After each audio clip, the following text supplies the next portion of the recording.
Hello friends, welcome to Decode Exam Defence. मैं आपका maths educator Mirza Ehtesham Baig आज आपके साथ एक इंपॉर्टेंट टॉपिक डिस्कस करने जा रहा हूं जहां सभी एस्पिरेंट फंसे। और आज इस टॉपिक पे मैं प्रीवियस ईयर क्वेश्चंस को लेकर आया हूं। देखिएगा आप किस तरीके के सवाल पूछे जाते हैं, ट्रिकी क्वेश्चंस हैं, ठीक है। उन्हें आपको टैकल कैसे करना है विद इन टाइम, ये चीज आपको सीखनी है। कॉन्सेप्चुअल है, अगर आप समझ गए तो विद इन मिनट कर ले जाएंगे, कोई रोकने वाला नहीं, ठीक है। हाँ, प्योर कॉन्सेप्ट मैंने इससे पहले के वीडियोस में बता चुका हूं स्टार्टिंग में। आपको उस वीडियो का लिंक मैं इस वीडियो के डिस्क्रिप्शन में दे दूंगा, so you can watch that concept. Alright, मेरी सलाह ये है कि आप इसको करने से पहले परम्यूटेशन कॉम्बिनेशन एक बार कर लीजिएगा, ठीक है। तो you will clear everything. In fact मैं दोनों वीडियोस के लिंक आपको इस वीडियो के डिस्क्रिप्शन में दे दूंगा, ओके। तो कहना यह है कि आज के सेशन में जो आपका है ये बहुत ही इंपॉर्टेंट टॉपिक है, इससे सवाल जरूर आते हैं, whether we are talking about air force, we are talking about NDA, ठीक है। तो हम प्रोबेबली एनडीए के प्रीवियस ईयर क्वेश्चंस को लेके आए, एयरफोर्स आपका ऑटोमेटिकली कवर हो जाए, ठीक है। हमारे जो सीक्वेंस है वो चल रहे हैं, वीडियोस चल रहे हैं, you can watch this on our channel. So जिसने सब्सक्राइब नहीं किया हो इस चैनल को सब्सक्राइब कर ले। और सबसे इंपॉर्टेंट बात, आप बेल आइकन को प्रेस करना मत भूलिएगा। उसका रीजन है, देखिए कभी कभी होता है कि कुछ टेक्निकल फॉल्ट्स की वजह से डिले हो जाता है क्लास, हालांकि ऐसा हो नहीं रहा है बट डिले हो जाता है। तो वहां पर आपको क्या है, अगर आपने बेल आइकन प्रेस कर रखा है तो जब भी हम वीडियो अपलोड करेंगे you will get the notification. Alright, तो चलिए स्टार्ट करते हैं इस वीडियो को और एक रिकॉल कर देता हूं कॉन्सेप्ट का। प्रोबेबिलिटी क्या होता है? प्रोबेबिलिटी एक तरीके की गैम्बलिंग है, ठीक है। गैम्बलिंग सिंपल सी बात है, आप किसी चीज को प्रेडिक्ट कर रहे हैं तो यहां पर प्रेडिक्शन होता है, ये बात ध्यान में रखिए, ठीक है। और एग्जैक्ट आउटकम बताना is not possible, exact outcome possible नहीं है। यस, रैंडम एक्सपेरिमेंट पॉसिबल है, ऑलराइट, रैंडम एक्सपेरिमेंट पॉसिबल। तो आप ये बात ध्यान में रखिए। अब रैंडम एक्सपेरिमेंट क्या है? सबसे ज्यादा क्रिकेट पे सट्टा जैसे लगता है, गैम्बल होता है।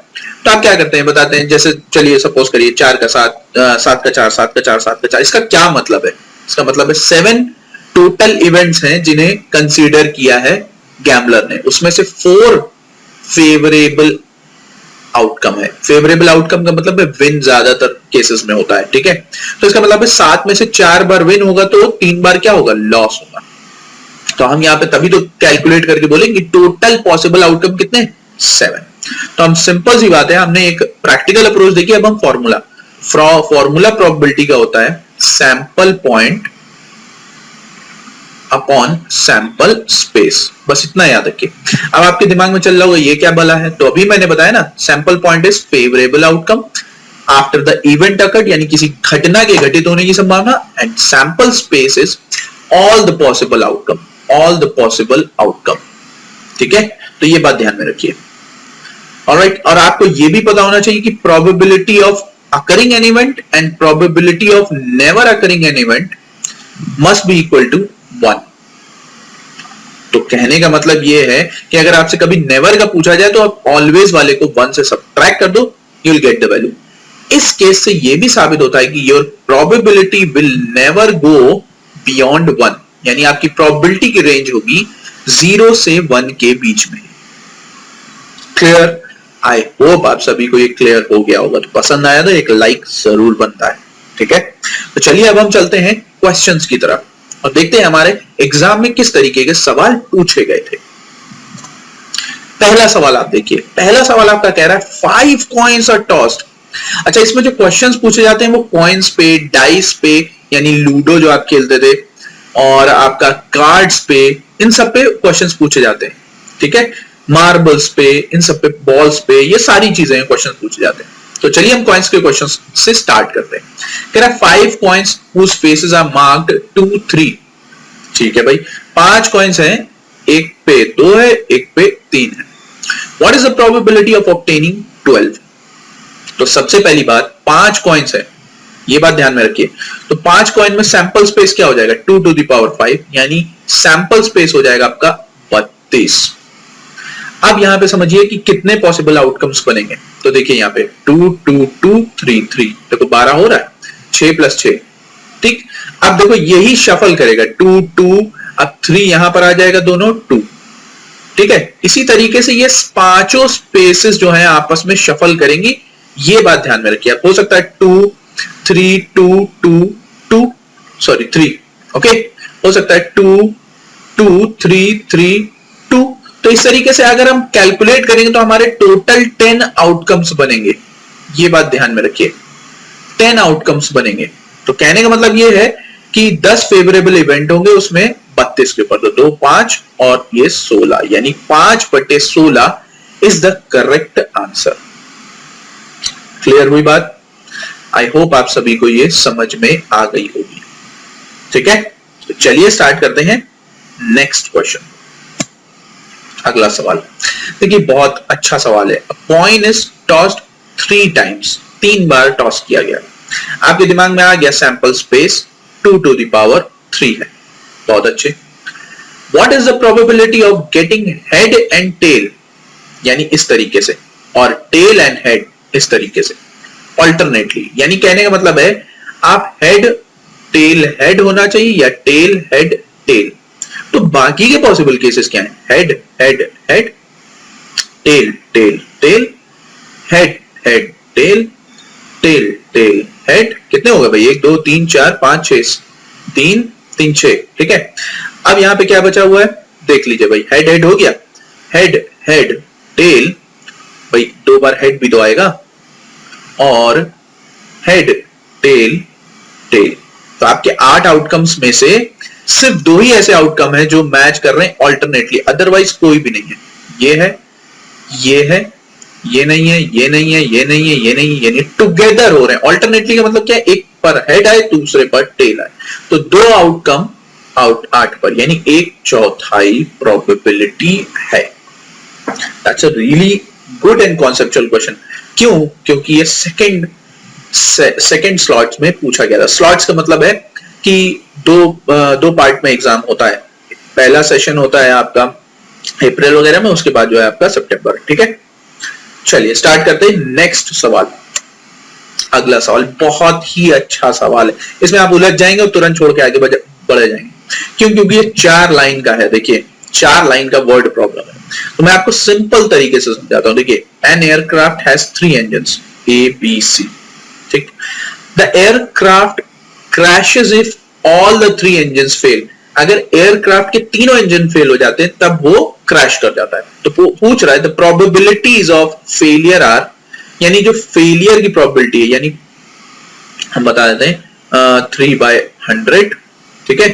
और मैंने पॉइंट्स हटा के लिख दिया 2/100, और C की प्रोबेबिलिटी 5/100, ये है आपके सामने for engine A B C respectively. What is the probability that aircraft will not crash? एक बात समझो, एयरक्राफ्ट क्रैश नहीं होने की संभावना कब है? At least 1 engine will work, यही होना चाहिए। बॉटम लाइन यही कहती है ना, engine will function, ठीक है। तो इसका मतलब है कोई ना कोई, देखो होगा क्या, अब यहां पे सिर्फ एक वाला इंजन भी हो सकता है, ठीक है, सिर्फ 2 वाले भी हो सकते हैं और तीनों भी हो सकते हैं।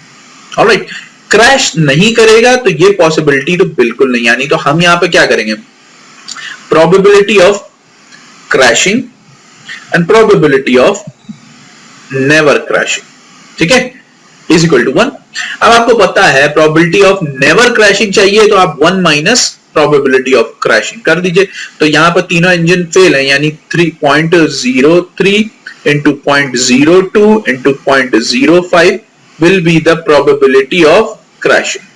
आप कर सकते हैं इजी वे में, आप देख सकते हैं 2 10, ये कितना हो जाएगा 30, ठीक है भाई, 10 30 डिवाइडेड बाय 100 100 100, तो यहाँ पे जो 0 जाना है चला जाएगा। तो यहाँ पे आप देख सकते हैं कितना आएगा, 1 2 3 4 5 है, तो 1 2 3 4 5, ठीक है। अब आप घटा दीजिए, आपको मेरे ख्याल से यही आंसर मिलेगा, ठीक है। तो इतना आसान सवाल था, कंफ्यूज होने की जरूरत नहीं है, कॉन्सेप्चुअल वे में समझाया है, लाइक तो बनता है। अगला सवाल आ गया, मैंने आपको बोला था कार्ड्स पे। कार्ड्स का मैं स्ट्रक्चर यहां पे एक समझा दे रहा हूं। देखिए कार्ड्स को अगर हम देखें तो 4 टाइप्स के कार्ड्स होते हैं, ठीक है। स्पेड्स, ठीक है, क्लब, ठीक है, और आपका diamond, alright, spades, club, diamond, और एक मैं भूल रहा हूं, स्पेड्स अगर आप देखें तो इस तरीके से होता है, चलिए जिसको बोलते हैं क्लब, आपका ये होता है डायमंड, और हाँ सबसे इंपॉर्टेंट हार्ट, डायमंड के बाद हार्ट। ठीक है, तो मैं आपको कुछ चीज समझा देता हूं, आसान तरीके से आप समझ जाएंगे। देखिए ये आपके होंगे ब्लैक कलर के, ठीक है, ये भी आपका होगा ब्लैक कलर का, और ये दोनों जो होंगे आपके रेड कलर के होंगे। ठीक, ये बात ध्यान रखिए, रिकॉल कर रहा हूं तो परेशान होने की जरूरत नहीं, हर पत्ता 13-13 होता है। ठीक, तो 52 पत्ते तो हो गए ऐसे कुल मिला के। अच्छा, टाइप्स क्या होते हैं, देखिए 2 से लेके 10 नंबर्स तक के तो कार्ड होते हैं, फिर जैक, क्वीन, किंग ये होता है, और एक होता है एसेस, ये 13 पत्ते होते हैं। तो इसमें मैं आपको कुछ चीजें बता देता हूं, आपको जानना जरूरी है। जो ये एसेस है, जैक है, इनको हम बोलते हैं ऑनर कार्ड्स। ठीक है, ऑनर कार्ड्स जिनके आने से गेम चेंज हो जाता है। ओके, और जो आपके ये 3 होते हैं, इनको हम बोलते हैं फेस कार्ड्स। ठीक है, क्योंकि उनके ऊपर चेहरे होते हैं। तो ये आपसे भाई साहब पूछ रहे हैं, ये क्वेश्चन क्या पूछ रहे हैं ये चीज समझिए। ठीक, क्वेश्चन कह रहे हैं कि a card is drawn from a pack of 52 cards and gambler bets that it is spade or an ace। तो स्पेड होता है 13। अब आप में एक ट्रिकी सिचुएशन में फंस जाएंगे। देखिए स्पेड और एस, तो देखिए इस स्पेड के अंदर भी एक एस होता है ना, उसको ऑलरेडी कंसिडर कर चुके हैं, तो बाकी के 3 जो होंगे वो यहां से कंसिडर होंगे, तो सिर्फ हम 3 ही एस कंसिडर करेंगे। कुल 16 पत्ते हुए, टोटल 52 पर। ये प्रॉपर्टी 4 चौको 16, 4 13, यानी 13 में से 4 संभावनाएं हैं कि आपका ये कंडीशन मैच करेगी।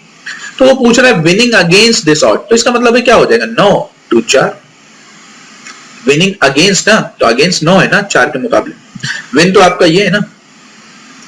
Is that clear? I hope आप सभी को क्लियर हो गया होगा। Next question is also an important, आप यहां पर लगाएंगे कॉम्बिनेशन, अगर आपने पढ़ रखा है।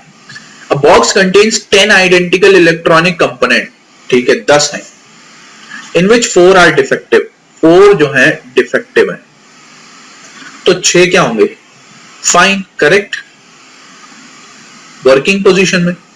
If 3 components are selected random, 3 random उठाए गए, रैंडम का मतलब समझते हैं आप, यहां पे बहुत, इसमें जो लैंग्वेज है ना इसमें बहुत समझनी पड़ती है। रैंडम का मतलब है यदृच्छित, यानी बीच में से कोई भी उठा लिया, उसमें से डिफेक्टिव भी हो सकता है और करेक्ट भी। लेकिन फिर अब देखो यहां पे कह रहा है इन सक्सेशन, इन सक्सेशन का मतलब है एक के बाद एक, विदाउट रिप्लेसिंग। अब विदाउट रिप्लेसिंग का मतलब है अगर आपने एक निकाल लिया तो दूसरा उसमें वापस नहीं जाएगा, इसका मतलब है एक की कमी हो जाएगी टोटल बॉक्स में से। Alright, replacing the units already drawn. What is the probability that 2 of the selected components are defective? देखो इन्होंने क्या किया है, इन्होंने 2 कंपोनेंट को डिफेक्टिव बताया, तो डिफेक्टिव में से आएगा यानी 4C2, और करेक्ट कहां से आएगा, करेक्ट में से आएगा यानी 6C1। टोटल कितने हैं, 10C3। बस इसको सॉल्व कर डालना है। ये बात ध्यान में रखिए कि मल्टीप्लाई और प्लस का साइन ध्यान रखना है। मल्टीप्लाई का मतलब है जब तक के वो प्रोसीजर कंप्लीट ना हो जाए, तो प्रोसीजर यहाँ पे कितने कंपोनेंट्स का है, 3, तो 2 और 1 मिलके 3 होता है, ठीक है। और प्लस का मतलब है ऑप्शनल, यानी संभावनाएं और भी बन रही हैं। तो आप इसको सॉल्व करिए, देखिए factorial 4 upon factorial 2 into factorial 2, और ये 6 हो जाएगा, ठीक है। Divide by factorial 10 upon factorial 3 into factorial 7। अब आप इसको सॉल्व करके आंसर बता सकते हैं, लेकिन मैं आपके लिए करे दे रहा हूं, देख लीजिए, जस्ट अ मिनट। तो ये हो जाएगा 4 गुणे 3 बटे 2 गुणे 6 बटे 10 गुणे 9 गुणे 8 डिवाइडेड बाय 6, ठीक है। तो भाई सॉल्व किया जाए, 9 8 72, देखिए 2 3, ठीक है, ये 9 गया, ठीक है, और ये 4 ये 2 ये 3, ठीक है। तो मेरे ख्याल से बचा है 3/10, दैट्स योर करेक्ट आंसर। खत्म। It's as simple as you're looking at it. तो ध्यान से समझिए, क्वेश्चन जिस तरीके समझा रहा हूं इंपॉर्टेंट है. देखिए यहां पर मेन चीज ये है, ऐसा नहीं है कि रिपीटिशन नहीं होता है, लेकिन यहां पे सबसे इंपॉर्टेंट बात किसकी आती है? कॉन्सेप्ट. यहां पे उन सवालों को पकड़ा है मैंने जिनमें आप कॉन्सेप्ट समझ सकते हैं क्वेश्चन से. ठीक है, तो चलिए नेक्स्ट सवाल की तरफ बढ़ते हैं, क्योंकि धमाकेदार सवाल है. अब ये सवाल बहुत मजेदार है, मुझे सबसे अच्छा लगा. सबसे अच्छी बात पता है क्या, मैं चूज कर रहा हूं मोस्टली कुछ ऐसे क्वेश्चंस, खासकर जो सेकंड वाले, जो आपके latter part of the year जो होता है एग्जाम, उसमें जो आते हैं क्वेश्चंस, वो मुझे बड़े पसंद आते हैं, क्योंकि वो थोड़े से ट्रिकी होते हैं. क्योंकि फर्स्ट जो पार्ट होता है वो इजी होता है. ठीक है, coin is tossed, if a head is observe, अगर हेड आया, a number is randomly selected from 1 to 3 set, ये सेट है, इसमें सेलेक्ट किया जाएगा अगर हेड आया.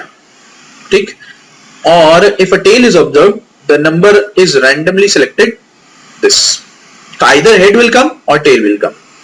सिंपल सी बात है, एक ही कॉइन टॉस किया गया. If the selected number be denoted by X, what is the probability x is equal to 3. देखिए तो 3 इसमें भी है, 3 इसमें भी है. चलिए देखते हैं किस तरीके से सॉल्व होता है. तो सबसे पहली बात, कॉइन टॉस किया जा रहा है. अगर कॉइन टॉस किया जाएगा तो हेड आने की प्रोबेबिलिटी क्या होती है? 1/2. टेल आने की प्रोबेबिलिटी क्या होती है? 1/2. तो आइदर हेड विल कम और टेल विल कम, यही होगा ना. तो हेड आया तो 1/2. अब प्रोबेबिलिटी हो गई हेड आने की, तो अब सेलेक्ट क्या करना है? नंबर. और कितने नंबर में से? इस सेट में से. तो इसमें से सिर्फ एक ही 3 है, तो 1/3. या का साइन पॉजिटिव होता है. अब यहां पे देखिए, अगेन 1/2 एंड 1/4. इजी है, सॉल्व करिए, आंसर आ गया. 1/2 इंटू ये हो जाएगा आपका 12 और 7, तो आपका ये हो जाएगा 7/24. बहुत ही अच्छा, आसान, लॉजिकल क्वेश्चन. क्लियर है? चलिए तो शेयर कर दीजिए अपने जितने भी फ्रेंड्स हैं, उनका भी भला हो. देखिए एयरफोर्स एग्जाम पोस्टपोन होना ब्लेसिंग इन डिस्गाइज है आपके लिए. Do not lose hope, do not let your guard down, just held your head high and learn with me. Okay, हम आपके लिए हर वो संभव कोशिश कर रहे हैं जिससे आपका सिलेक्शन पॉसिबल हो जाए. तो चलिए मिलते हैं नेक्स्ट क्वेश्चन में. देखिए ये सवाल मैंने जानबूझ के रखा क्योंकि आपके स्टेटमेंट वाइज सवाल जरूर पूछे जाते हैं, और आपको सीधा सीधा सवाल पहले पूछा जाता था लीप ईयर के ऊपर.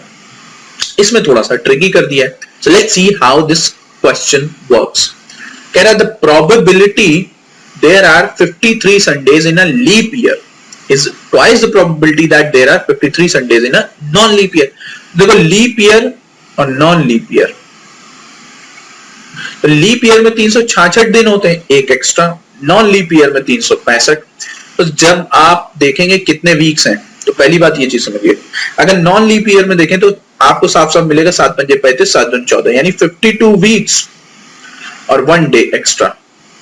और इसमें मिलेगा भाई 52 वीक्स और 2 डे एक्स्ट्रा. अब आप समझिए, कह रहा the probability that there are 53 Sundays in a leap year is twice the probability that there are 53 Sundays in non-leap year. तो यहां पे समझिए, जो आखिरी का दिन बचेगा वो it could be possible Sunday, Monday, Tuesday, Wednesday, Thursday, Friday. ठीक है, तो अब यहाँ पे 53 आपको चाहिए, तो ये होना चाहिए संडे और संडे, फ्राइडे, सैटरडे. तो एक दिन उसमें जो होना चाहिए वो संडे होना चाहिए, तो प्रोबेबिलिटी हुई 1/7. ठीक है भाई, इन सब की तो हमें मिल गई. 52 वीक्स में तो चलो संडे है, तो अब ये भी क्या होना चाहिए? संडे होना चाहिए. तो सिमिलरली इसमें क्या होगा भाई? इसमें हो सकता है Monday Tuesday, Tuesday Wednesday, Wednesday Thursday, Thursday Friday, Friday Saturday, Saturday Sunday. तो देखो यहाँ पे, और फिर उससे पहले संडे मंडे. तो देखिए संडे मंडे, संडे कितने में आ रहा है? संडे मंडे और सैटरडे संडे में आ रहा है. तो इसका मतलब है कि इसमें जो प्रोबेबिलिटी है संडे आने की, वो 2 पॉसिबल केसेस में है आउट ऑफ 7 टोटल. तो हाँ, ये सही है कि the probability that there are 53 Sunday in a leap year is twice. ठीक है, लीप ईयर में जो आया वो ट्वाइस है compare to non leap year. तो first statement is correct. Now let's move on and let's see what the next statement says. The probability that there are 5 Mondays in the month of March. अच्छा, मार्च में होते हैं 31, आप सबको पता है financial year, और अप्रैल में होते हैं 30। तो डिवाइड करो, 7 चौक 28 यानी 4 वीक प्लस 3 दिन, और यहां पे 4 वीक और 2 दिन। ठीक है, चलिए अब यहां पे समझिए ये 3 दिन की पेयरिंग क्या होगी, Monday Tuesday Wednesday, Tuesday Wednesday Thursday, Wednesday Thursday Friday, Thursday Friday Saturday, और फ्राइडे सैटरडे संडे। तो यहां पर भी क्या हो रहा है, पॉसिबिलिटी जो बन रही है, अब यहां पे समझिए तो पॉसिबिलिटी जो बन रही है वहां पे क्या कह रहा है, 5 मंडेज। ठीक है, इन the month of March is thrice. क्या हो रहा है, मंडे ट्यूसडे वेंसडे थर्सडे, और वेंसडे थर्सडे फ्राइडे, और थर्सडे फ्राइडे सैटरडे। ठीक है, और आपका फ्राइडे सैटरडे संडे, और सैटरडे संडे मंडे, और संडे मंडे और ट्यूसडे। ठीक है, तो यहां पे देखिए मंडे कितनी बार आ रहा है, 1 2 3 बार आ रहा है, तो 3 आउट ऑफ 7। ठीक, फिर उसके बाद फिर वही रिपीट होने लगे। यहां पे कह रहा है thrice the probability that there are 5 Mondays in the month. अच्छा भाई, चलिए देखते हैं। अब ये कह रहा है, ये भाई साहब क्या कहते हैं, Monday Tuesday, Tuesday Wednesday, Wednesday Thursday, Thursday Friday, Friday. तो यहां पर जो आ रहा है वो 2 बार आ रहा है, आप खुद देख सकते हैं, मंडे यहां पर 2 बार आ रहा है, तो 2/7 प्रोबेबिलिटी किसकी है, इसकी। तो ये केस जो है वो मैच नहीं कर रहा है। इसका मतलब है आपका आंसर कौन सा सही है, फर्स्ट वाला सिर्फ। तो आई होप आप सभी को समझ में आया होगा। Now let's move on to the next question. बहुत ही अच्छा क्वेश्चन था ये। अगला सवाल देखिए, अगला सवाल कह रहा है in an examination there are 3 multiple choice questions. ठीक है भाई, 3 मल्टीपल चॉइस क्वेश्चन है, question 1, question 2, question 3। Okay, each has 4 options. चलो देखो, इस तरीके से समझ में आएगा। If a student selects randomly and answer for all the 3 questions, what is the probability that the student will not answer all the 3 correctly? इसका मतलब है at least 1 question is wrong. कम से कम एक क्वेश्चन गलत है। तो अगर सभी सही होंगे तो देखो यहां पे करेक्ट वाला 1/4, यानी करेक्ट हुआ 4 पॉसिबल ऑप्शन में से एक सही है, तो वही लगाया, ये सही और ये भी सही। तो अगर सभी सही हैं तो 1/64 प्रोबेबिलिटी बनेगी, all the questions correct.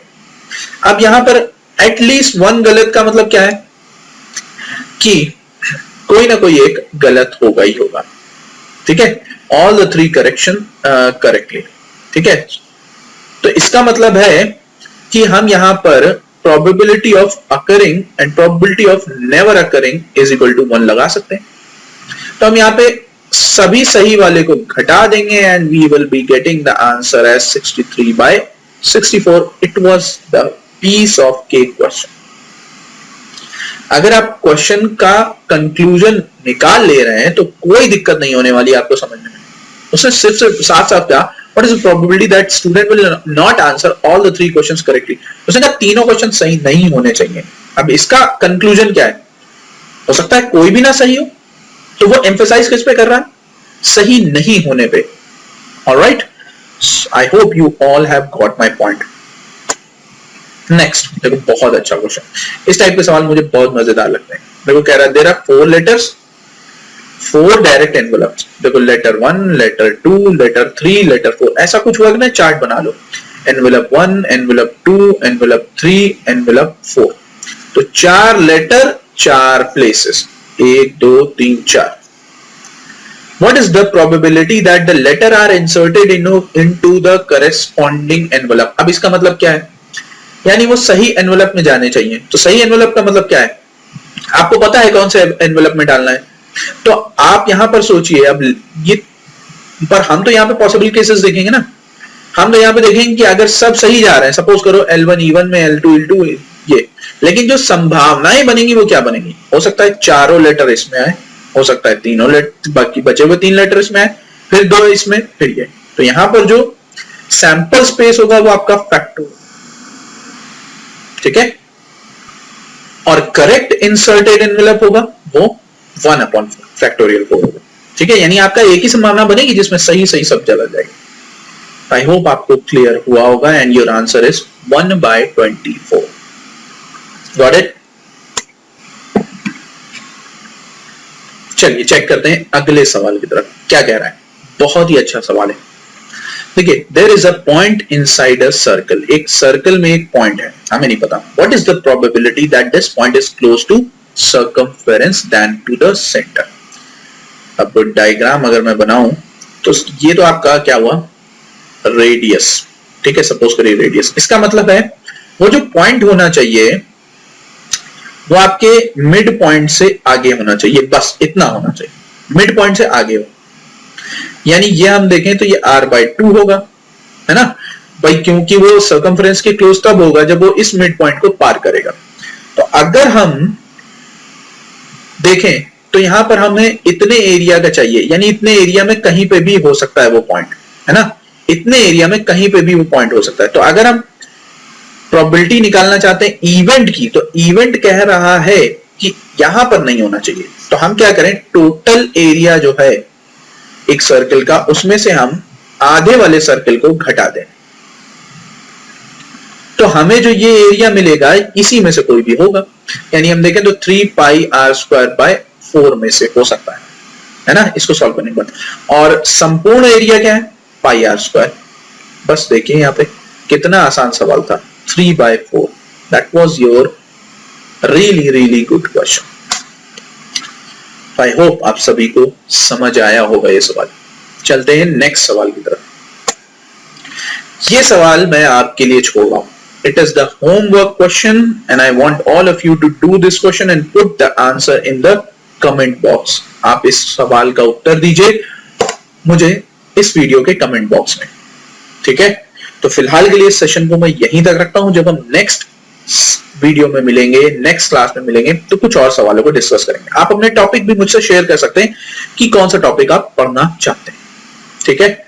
So stay there and yes, the important thing is just subscribe this YouTube channel and press the bell icon so you can get the notification about the videos. And we have a Telegram channel, उसका link इस video के description में है। Whether we're talking about Telegram, Facebook, हम वहां पे quiz सारी चीजें पोस्ट करते रहते हैं, PDF, क्विज, everything.